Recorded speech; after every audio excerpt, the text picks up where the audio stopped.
नमस्कार, मी राजू मिस्त्री, टाईल ॲप्लिकेटर. तर आपण आता येथे 1x2 ची टाईल व्हीटीआय केमिकलने लावत आहोत. तर व्हीटीआय केमिकलने आपण 2x4 पर्यंतची टाईल लावू शकतो.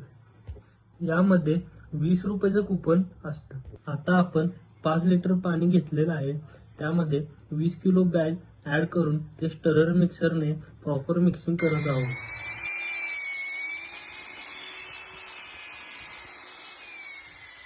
आता आपण फ्लोरिंगला टाईल चिटकवणार आहोत. त्यासाठी फ्लोरिंगला मटेरियल टाका आणि त्यासाठी 8 mm चा नॉच वापरा.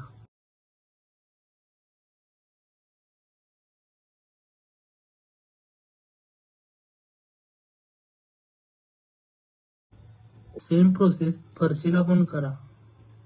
नॉच वापरल्यामुळे एअर गॅप कमी होतात. धन्यवाद अल्ट्राटेक.